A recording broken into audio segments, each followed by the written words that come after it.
When I was asked to come and speak here and to speak about peace and justice, I was saying, well, I usually work in conflict areas where there is really not that much peace and justice.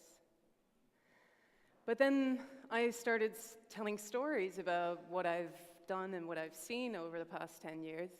And then I realized that these are actually pretty good reflections of reality. And maybe they can give some food for thought for the future.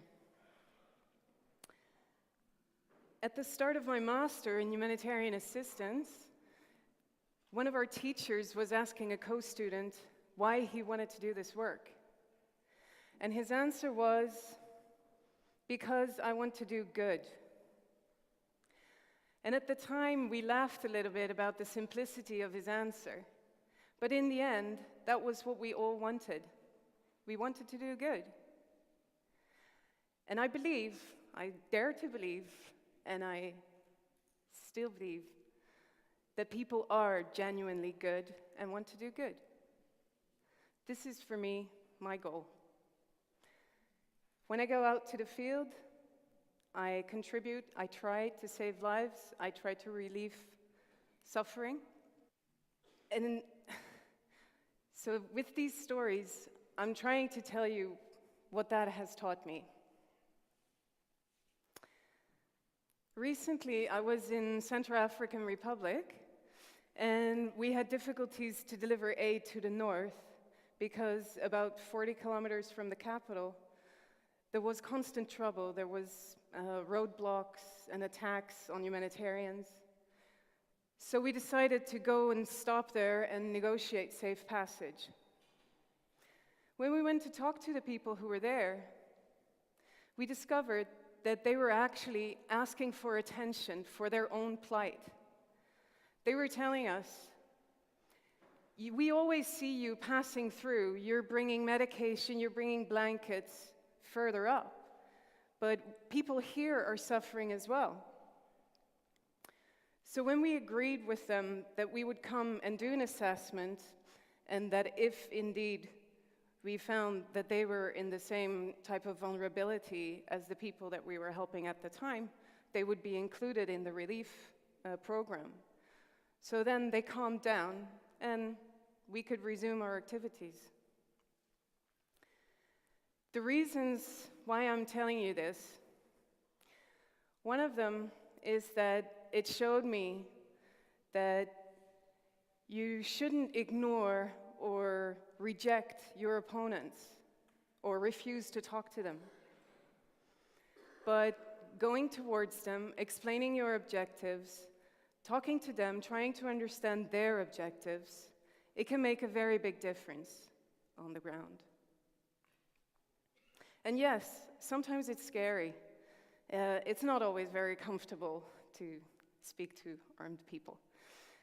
But then again, if you're trying to deliver aid in an area that is controlled by somebody, how can you do that without actually communicating with these people?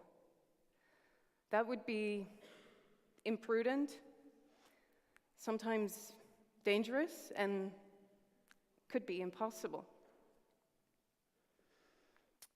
What we've also discovered is that while talking to people, we try to explain that what they're doing is also detrimental to their own people. Because in the end, we would stop delivering aid altogether, and then everybody is suffering. So we also try to find a common ground to achieve a win-win situation. I believe that a win-win is essential to achieve a long-lasting understanding.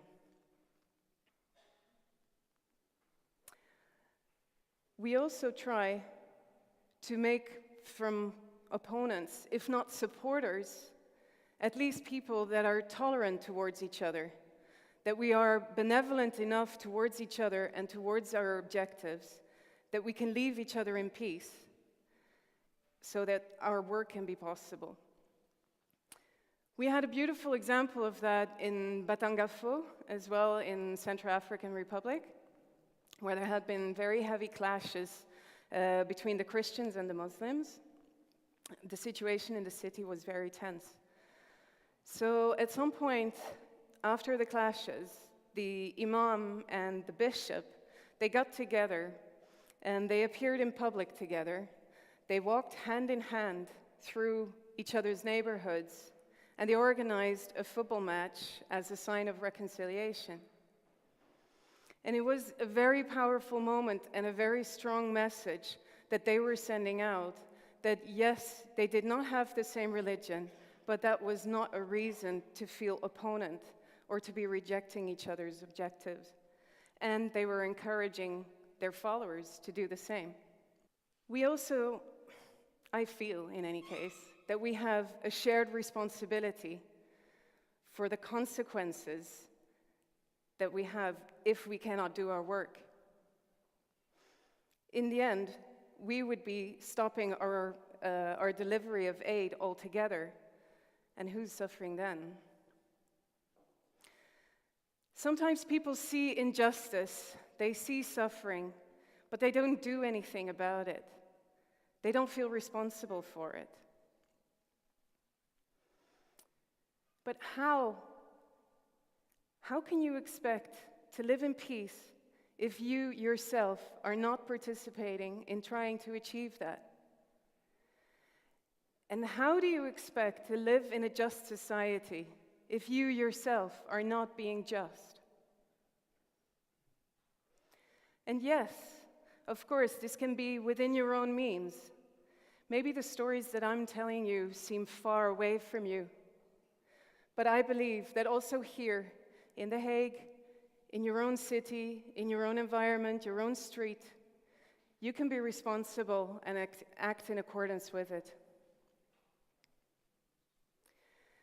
During the cholera epidemic in Haiti, one of my colleagues was trying with all his might to get medication to a cholera center that was completely cut off from the rest of the country due to rain and floods. And in the end, he managed, by convincing the people from the treatment center and villagers from the village next to it, to come towards him and to take boxes of medication and to bring them over their heads and wade through the water back to the treatment center. So when he went to the local medical authority to report on what he had done, he found the doctor completely amazed and in admiration. And he was saying, like, I cannot believe that you managed to do this.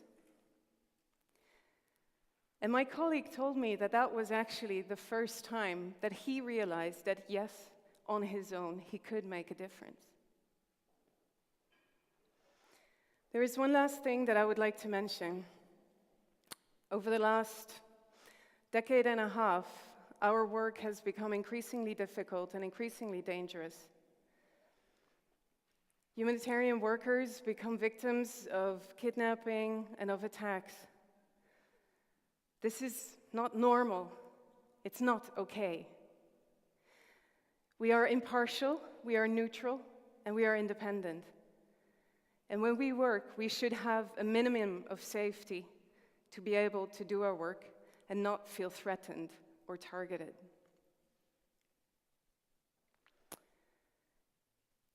Why am I still doing this work? You might ask.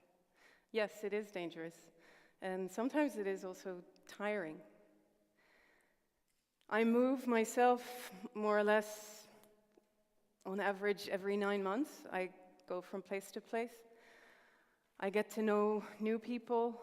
I lose my friends from the other place. I need to get to know a new city. Now I'm working in The Hague for 4 months. I have no idea where I'll be in February. So yeah, sometimes it is a bit tiring, but why do I do it?